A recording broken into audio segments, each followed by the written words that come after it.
한국 경제야말로 신기후체제 수립에 누구보다 유리하다.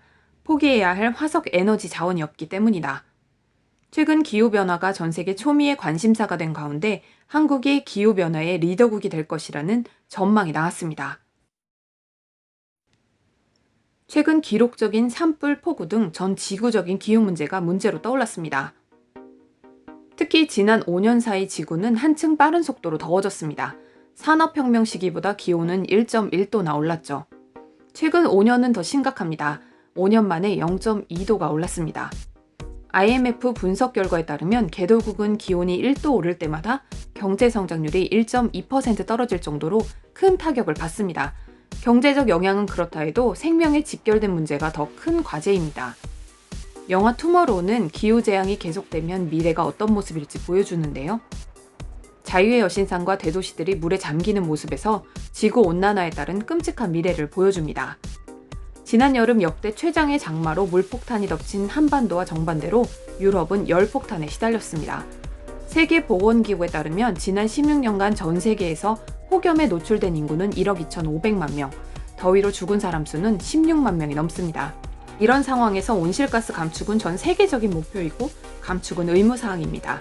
한국은 온실가스 감축 목표를 달성하기 위해 2030년까지 온실가스 배출량을 5억 3,600만 톤으로 줄인다고 하는데요. 이 목표가 어마어마한 건데 왜냐하면 지금의 37%나 줄여야 하기 때문이죠. 전문가들은 지구가 더워지면 인류가 멸종할 것이라고 경고합니다. 그럼에도 불구하고 온실가스 감축은 현 산업체제를 근본적으로 바꿔야 하기 때문에 쉬운 문제가 아닙니다.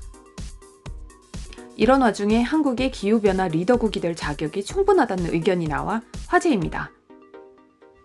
10월 8일 UN 기후변화 정부 간 협의체에서 개최한 웨비나에서 나온 발언인데요.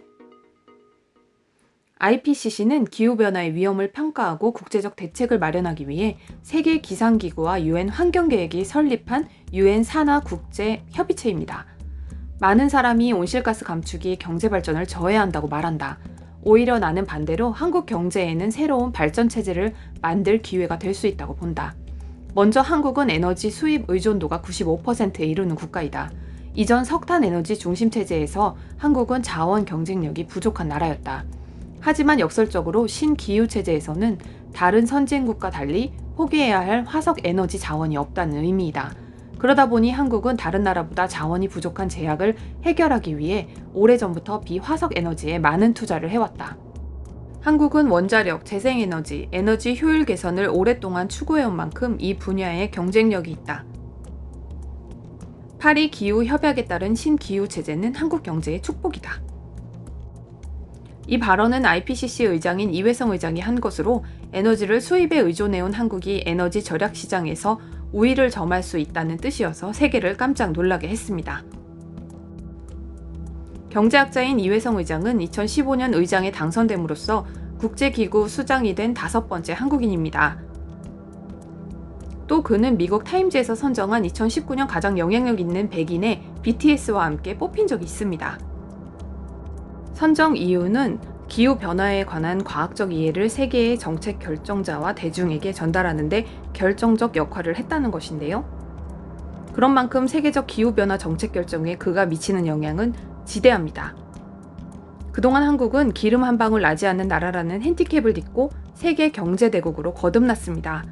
한국은 에너지 수입 의존도가 96%에 달해 세계적인 에너지 위기 상황에 취약할 수밖에 없는 경제 구조인데요. 석유 파동 때마다 경제적 영향을 받았습니다. 그러나 기름 한 방울 안 난다는 것이 무색할 정도로 한국의 5대 수출 품목 중 하나는 석유입니다. 2018년 우리나라는 총 5억 3,126만 배럴의 석유를 수출했습니다. 한국 한 해 석유 수출량은 63빌딩을 206번, 상암 월드컵 구장을 33번이나 채울 수 있는 양인데요. 정유사들은 우리가 쓰는 것보다 2배 이상 많은 원유를 수입해 휘발유, 경유, 항공유 등 부가가치가 높은 석유 제품으로 가공해 수출하고 있죠. 원유가 나지 않는 단점을 극복하고 가공해서 부가가치를 더해 판매하는 겁니다. 그러다 보니 석유 자원의 안정적인 확보를 위해 해외 석유 개발 사업을 하는 한편 대체 에너지 개발에도 꾸준한 관심을 기울였습니다. 한국은 수소 전기차 보급 1위, 현대차는 전 세계 수소 전기차 마켓 쉐어 1위입니다. 2019년 한국의 소수차 보급 대수는 4,194대로 전 세계 1위를 기록했고요. 수소 연료 전지 발전량도 408메가와트로 전 세계 1위입니다. 현대자동차는 세계 최초로 수소트럭 양산 체계를 갖추고 2025년까지 10톤급 수소트럭 1,600대를 스위스에 수출하는 계약을 체결했습니다. 정부 또한 수소 강자 국가로서의 도약을 목표로 수소 경제 시장을 적극적으로 지원하고 있는데요. 2040년까지 수소차 620만 대 이상 보급이 목표라고 하네요.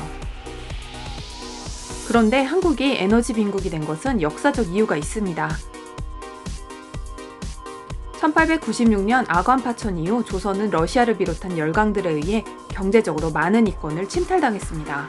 청과 일본은 주로 연해 운항권, 어업권 등을 침탈했고 일본, 러시아, 프랑스, 미국 등이 철도 부설권과 광산 채굴권 등을 가져갔습니다. 당시 운산 금강이 세계 3대 금강일 정도로 채굴량이 많았지만 지금은 고갈되고 말았죠. 조선은 이와 같은 열강의 이권 침탈을 바라볼 수밖에 없는 상황이었습니다. 국권 침탈 이후에는 수탈이 심해져 가족이 굶어 죽을 정도로 한반도는 피폐해졌습니다. 수탈과 전쟁의 폐허 속에서 자원 빈국의 단점마저 장점으로 극복하고 있는 우리 민족. 코로나 위기 속에서 콘텐츠를 통해 문화 강국으로 우뚝 솟은 대한민국의 현재. 기후변화라는 전 지구적 위기 속에서 다시 한번 위기 극복 DNA를 증명할 기회가 왔습니다. 기후변화의 리더도 이제 한국입니다. 감사합니다.